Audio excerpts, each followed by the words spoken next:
Welcome back to another tutorial. Today's tutorial will be on how to provide liquidity to a pool. Last tutorial we showed you how to trade. This assumes obviously you have MetaMask set up. You've got two different tokens, at least two different assets to be able to pool.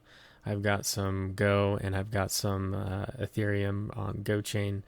And I'm going to go ahead and hit the pool tab and add liquidity. Now I'm going to select the two assets that only two assets in this case I have, which is Go and Ethereum. And essentially what you're doing when providing to a pool, please obviously make sure that you do some research. There are inherent risks with providing to pools. It is possible that you will lose some tokens and gain others, and they might not be congruent in fiat value. So if you really want to learn more, I suggest going over to Uniswap and typing in, I think it's understanding returns on uniswap.org that goes over the technicalities. It is a little complicated, but it is quite an ingenious innovation in blockchain that I believe Vitalik came up with, and Uniswap is the first implementation of it. So there are possibilities that you can have loss due to liquidity providing, as well as make gains. So just understand, again, disclosure, use all DeFi products at your own risk. There's no liability here for loss or damage. Nothing here is financial advice, so do your own research. Now, assuming that you do want to provide liquidity and take that risk, I'm going to go ahead and type in how much Go I want to provide. So I'm going to go ahead and hit 100 Go, and what it's going to do is it's automatically going to assign the equivalent amount of Ethereum based on what's in the pool already. So now, since this pool's been around and GoSwap's been up for a few days, there's plenty of liquidity in here, and the price has already been set. Now, so this will automatically always peg, and if I try to change this, you'll notice that the top number will change. So you're forced to do that peg that's been set. Now, if it's the first time the pool's been set up, you'll have an option to actually set the peg price.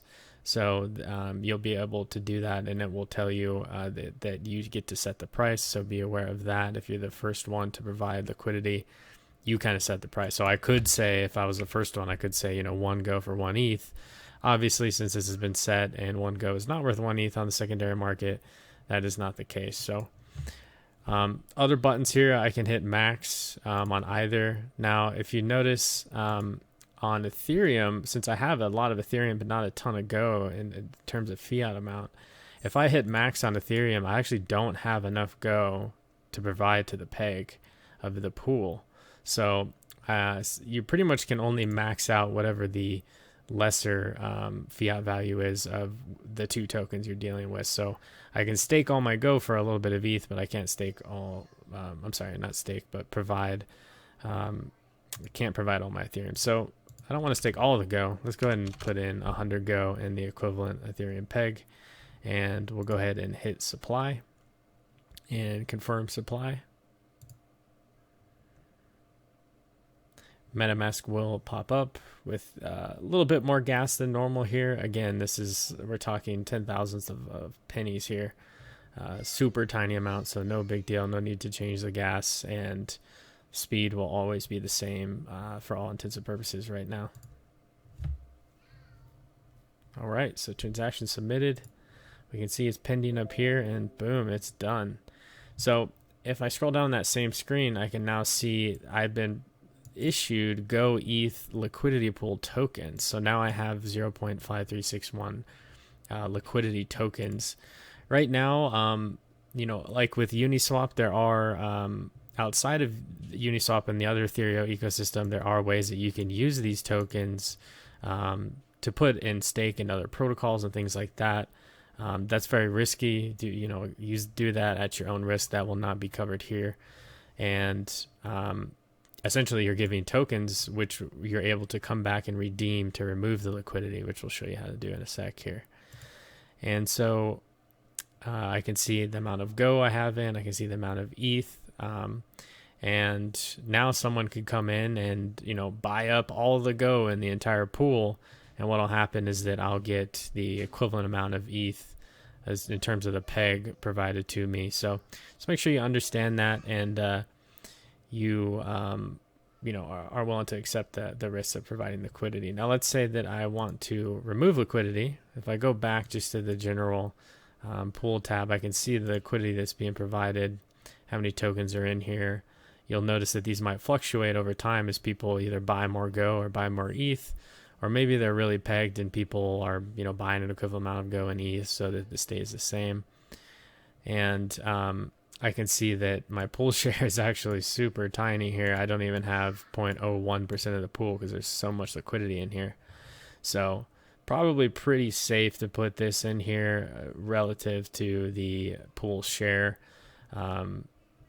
Now, obviously, if I had put in a ton and I was like 90% of the pool, there's going to be more risk there, right? Again, nothing's completely safe, but that's just a little bit of liquidity provided.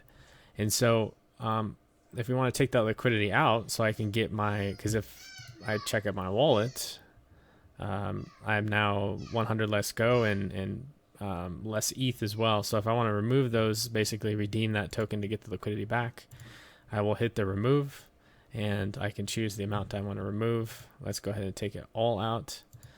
I will have to approve for the first time using, basically the first time you provide the pools with tokens, you might have to hit this approve. And this is just a free transaction that you sign to verify. And then go ahead and hit remove and confirm. And this will take a little gas as well. But again, nothing at all compared to Ethereum. All right. So we'll wait for that pending transaction. Again, I can always go here and I could check on the Explorer. But by the time I can even get to it, the transaction's already complete. That's awesome. All right, so now my position 0 and I have those tokens back. And that is the basics on how to add liquidity, provide it, a little bit about how it works and how to remove it. Again, please make sure to do research before you provide liquidity and understand what you're getting into. Thanks for joining this tutorial, and I'll see you on the next.